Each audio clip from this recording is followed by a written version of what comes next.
Terça-feira, uma terça-feira muito triste, né, para quem gosta de futebol, para o apaixonado por futebol, porque recebemos há pouco a notícia da morte do zagueiro Juan Manuel Izquierdo, jogador do Nacional do Uruguai, né, faleceu lá no Hospital Albert Einstein, em São Paulo, 27 anos, teve um mal súbito no jogo contra o São Paulo, né, na última quinta-feira lá no Morumbis, não conseguiu responder aos tratamentos e infelizmente veio a confirmação da morte do jogador uruguaio.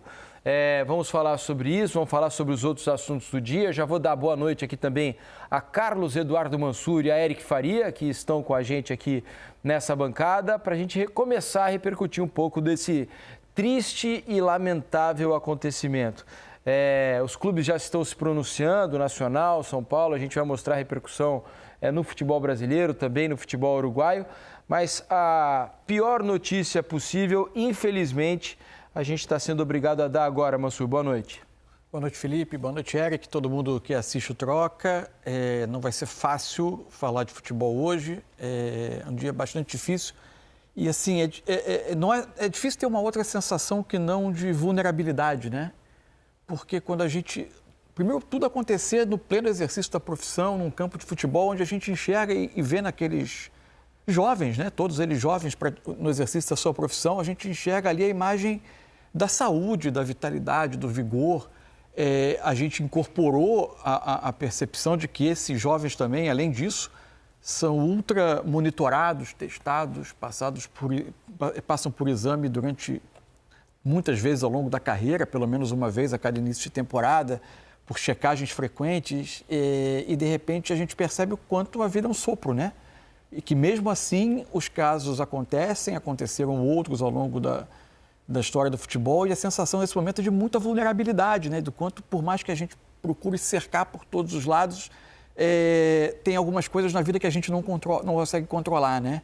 É evidente que a partir de agora, e há um lado um pouco sempre perverso nesse tipo de episódio, né? Porque as grandes tragédias, eventualmente, elas terminam por deixar alguns legados em mudanças de protocolo, né? Por exemplo, o caso do Serginho, ele mudou muitas coisas para melhor em termos de proteção de atleta, mas infelizmente às vezes é na perda de uma vida que a gente acaba modificando alguns protocolos para ampliar formas de tentar proteger os atletas que estão em campo, né? A presença de ambulância, de desfibrilador, tudo isso é uma herança, infelizmente, de um episódio terrível, outro episódio trágico que a gente viveu.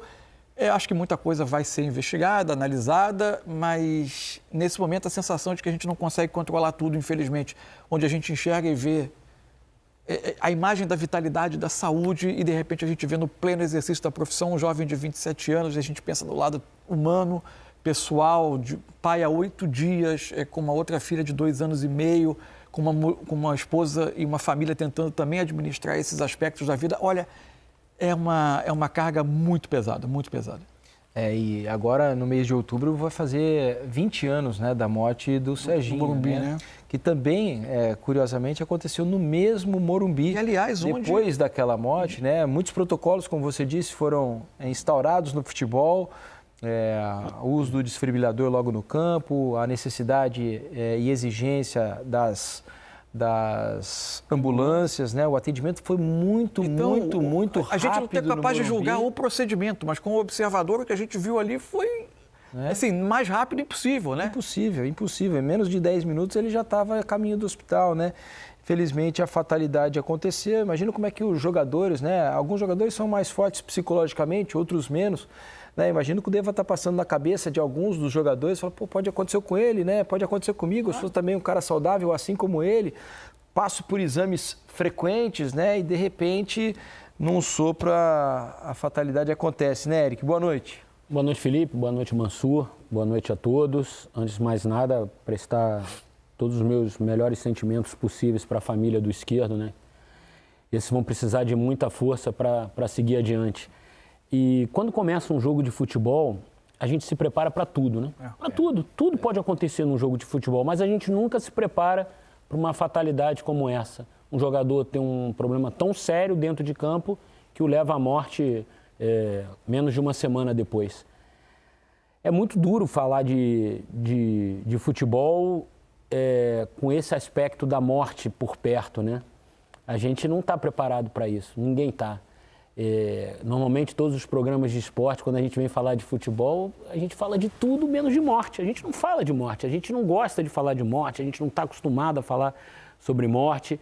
E a gente se depara com uma situação dessa assim e fica se perguntando, e agora? O que a gente faz daqui para frente? Como reagir num campo de futebol, vendo um jogo de futebol? Gera uma insegurança, como o Mansur falou, gera, como você falou, para nós que estamos trabalhando e principalmente para os atletas que são diretamente ligados a isso. É muito difícil quando acontece um episódio desse retomar. É fácil. E assim, o show tem que continuar, a gente sabe disso, mas é difícil, cara, é difícil. Vamos fazer o seguinte, vamos ao vivo então lá para o Hospital Albert Einstein, né, que fica na zona sul de São Paulo. Lá está o nosso repórter, o Léo Lepre, que vai trazer as últimas informações para a gente. Bem-vindo, Léo, boa noite.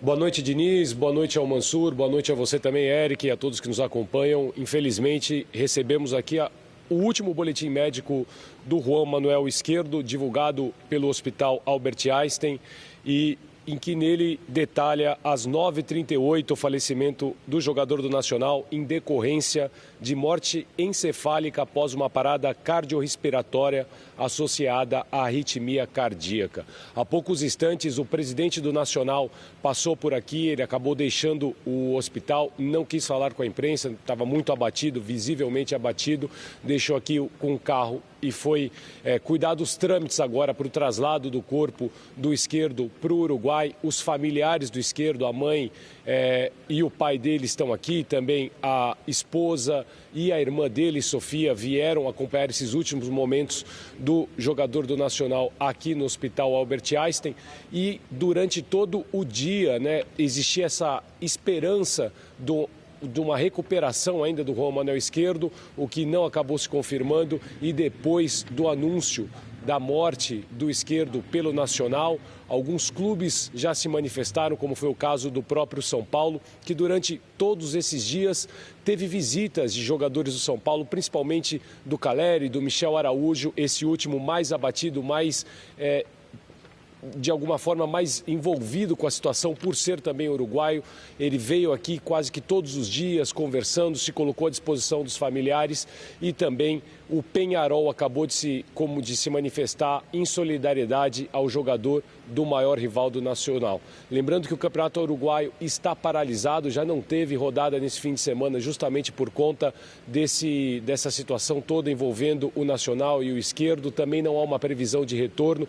Os próprios jogadores do Nacional, conversando aqui com os colegas da imprensa uruguaia, os próprios jogadores do Nacional não treinaram na segunda-feira, né? Hoje, alguns tiveram um treinamento, mas dentro daquilo que o próprio clube colocou como opcional. O jogador ia e fazia alguma atividade física se sentia confortável para isso. O Nacional deixou aqui em São Paulo um psicólogo para atender as demandas dos familiares do Izquierdo. Lembrando que esses familiares voltam amanhã num voo regular, para um voo de linha, né?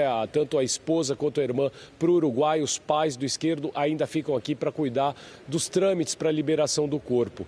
E o Izquierdo, que vinha numa ascensão, ele jogou tanto no Peñarol quanto no Nacional, estava no Liverpool do Uruguai na última temporada, onde foi campeão. Ele que jogou inclusive com alguns atletas que estão aqui no Brasil, como o próprio Nico de la Cruz, e a gente preparou um material para entender um pouco melhor da trajetória do Juan Manuel Izquierdo.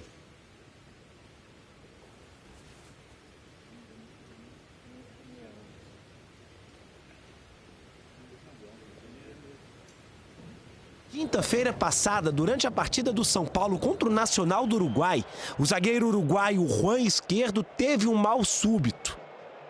Prontamente foi socorrido pela ambulância do estádio, mas no trajeto até o hospital a situação se agravou. Segundo o boletim médico, o jogador teve uma parada cardíaca e foram necessárias manobras de ressuscitação. No dia seguinte, o estado de saúde de Izquierdo piorou ainda mais, com a progressão do comprometimento cerebral. Em entrevista a uma rádio uruguaia, o secretário dos Esportes Uruguai disse que Izquierdo teve diagnosticado um problema cardíaco em 2014, ainda quando era jogador das categorias de base. O diagnóstico, que em muitas vezes significa o fim da carreira, é o maior pesadelo dos atletas profissionais. Izquierdo não é a primeira morte em decorrência de problemas cardíacos na história recente do futebol. Em 2003, o camaronês Foé morreu durante uma partida da Copa das Confederações. Em 2004, o húngaro Miklos Ferrer, que jogava no Benfica de Portugal, também faleceu após um mal súbito em campo. Ambos tinham problemas cardíacos. Mais recentemente, na Eurocopa de 2021, o meia dinamarquês Eriksen sofreu um ataque cardíaco durante uma partida. Ele ficou desacordado por 5 minutos, mas sobreviveu e 8 meses depois voltou a jogar futebol. No Brasil, novas regras foram implementadas e se passou a ter um rígido controle sobre os exames preventivos, após um outro episódio trágico, que aconteceu 20 anos atrás aqui no Morumbi. Durante a partida contra o São Paulo pelo Campeonato Brasileiro, o zagueiro Serginho do São Caetano teve um mal súbito e morreu minutos depois. Olha o drama que estamos vivendo aqui no estádio do Morumbi. A partir desse episódio, passou a ser obrigatória a presença de um desfibrilador para cada grupo de 10 mil torcedores em estádios pelo Brasil. E foi exatamente esse aparelho que impediu a morte de Izquierdo, antes mesmo de chegar ao hospital. Juan Manuel Izquierdo tinha 27 anos, foi revelado e passou grande parte da carreira no futebol uruguaio e também jogou no São Luís do México. O jogador deixa 2 filhos, um deles recém-nascido.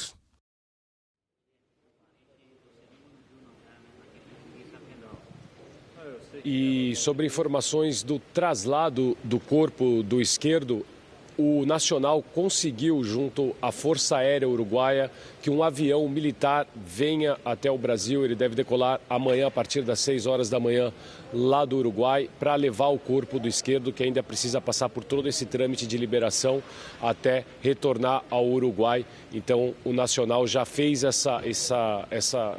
já tratou desse assunto com as autoridades uruguaias para levar o quanto antes o corpo do jogador de volta para o Uruguai. Diniz.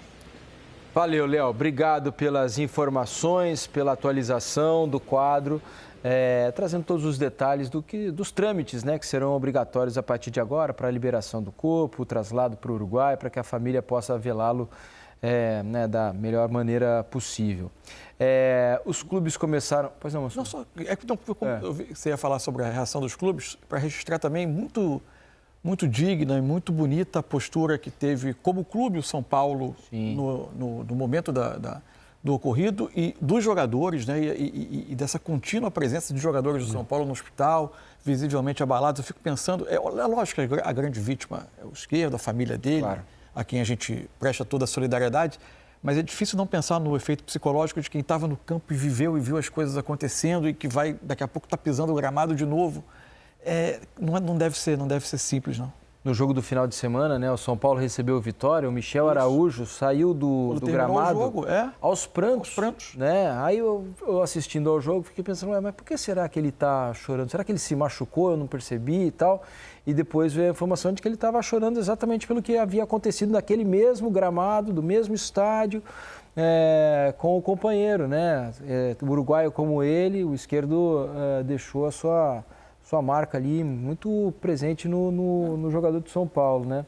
E aí a gente está vendo várias, essa aí é do Peñarol, né? Rival máximo do Nacional, também prestando as suas condolências, os clubes brasileiros se manifestando, o São Paulo também, né? Que foi o envolvido na partida ali, o jogo aconteceu no Morumbi, também prestou. Aí o Alejandro Domingues, presidente da Conmebol, né? Também prestou as suas condolências. São muitos os clubes que estão fazendo aí as suas homenagens, o Vasco, por exemplo.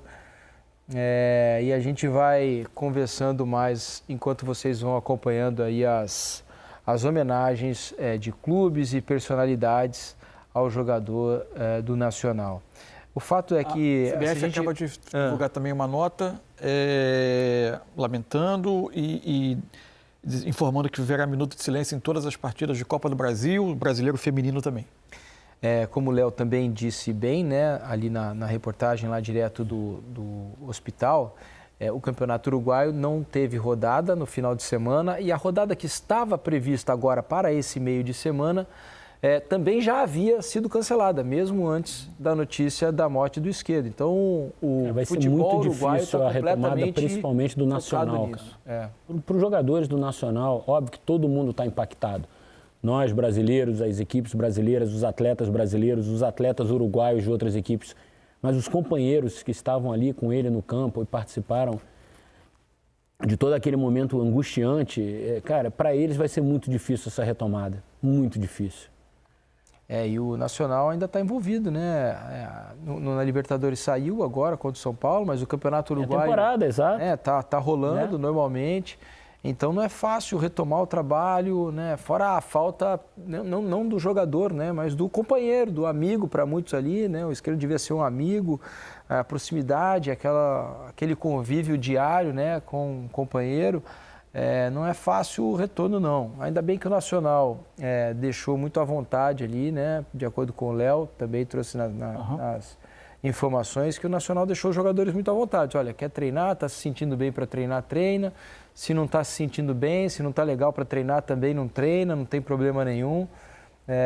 Então, porque cada um lida com a morte de uma maneira diferente, né? A morte para mim pode ser de um jeito, para vocês de outro, e cada um é um negócio muito particular, né? E para além dessa, é importante entender o luto de cada um. Para além dessa parte esportiva, cara, assim, eu fico me colocando, nós somos pais, né? Eu fico me colocando no lugar da família, cara. É um negócio, assim, devastador, cara. Devastador para a esposa, que acabou de ser mãe pela segunda vez de um filho do Esquerdo, dos pais que vieram do Uruguai e vão levar um corpo agora. Cara, é sem palavras. É muito difícil a gente encontrar qualquer palavra aqui para comentar um assunto desse. Criança de 2 anos e meio, quer dizer... E um de 8 anos que nem conheceu o pai, né? Não vai ter nem a chance de conhecer o pai. 8 dias. Não conheceu, mas assim, além de tudo, é de 2 anos que você precisa... Trabalhando, entende? Com essa trabalhando. Fazendo assim, certamente o que muitas crianças no mundo inteiro sonham, disputar uma Libertadores. Cara, é um negócio assim... Nossa. E tem uma coisa assim que porque tem alguns sentimentos que eles são inerentes ao esporte, né? Da alegria extrema das vitórias e da tristeza muito aguda nas grandes derrotas. E que a gente, por vezes... E é natural que isso aconteça, porque quando... Por mais que após o luto você... Posteriormente, quando retoma as competições, elas voltam com todos os sentimentos que são inerentes ao jogo, né? Sim. Você não volta pela metade, você acaba se entregando de corpo e alma àquilo. E aí, diante de algumas derrotas, a gente, por vezes, exagera em termos como tragédia, né? Como uma derrota trágica, como um sofrimento extremo. E é nesses episódios assim que a gente vê que uma derrota esportiva ela é apenas, por vezes, uma derrota esportiva. Porque infelizmente, a vida nos prega essas peças que são difíceis de dimensionar, né? Mas talvez servisse para a gente repensar também um pouco o peso das coisas, relativizar um pouco o peso das coisas. Não é fácil, mas isso sim é a tragédia, isso sim é a tristeza, é a dor profunda, que é difícil associar a uma disputa esportiva, né? Outros jogadores de destaque, né? O Léo também citou aqui o caso do De La Cruz, que jogou, né, futebol de base com o Esquerdo, né, lá no Uruguai, no Liverpool do Uruguai. Também postou uma foto agora com o Esquerdo. O Luis Soares, né, talvez, se não for o maior, um dos maiores nomes da história do futebol uruguaio, já vinha se solidarizando com a situação do Esquerdo, já havia postado, também está se manifestando nas redes sociais. O Uruguai é um país muito pequeno. São 3 milhões de habitantes. De alguma forma, muitos, ou a grande maioria dos jogadores uruguaios deve ter enfrentado o Esquerdo em algum momento da vida, né? Esses que são da mesma geração, um pouquinho mais velho, um pouquinho mais novo. 27 anos, quase toda feita no Uruguai. Teve um período no México. Então, a convivência com o Esquerdo, ela foi quase que semanal. Como adversário ou como companheiro de equipe, né? É muito duro, cara, é muito dolorido tudo isso, cara. Não é fácil. A gente já está preparando aí também um tweet da CBF, né, para a nota, né, citada pelo Mansur, né, que então vai haver 1 minuto de silêncio em todas as partidas que forem realizadas no final de semana pelas diversas séries. Tá aí o tweet da Confederação Brasileira de Futebol, confirmando o que o Mansur havia acabado de dizer, né? Então as partidas do futebol brasileiro, todas elas terão 1 minuto de silêncio, né, em tudo que for organizado aí pela Confederação Brasileira de Futebol. Tomara que o Nacional e a Conmebol consigam, de alguma forma, ajudar a família do Esquerdo, né? A Federação Uruguaia, a Conmebol, o Nacional, porque daqui para frente eles vão precisar muito.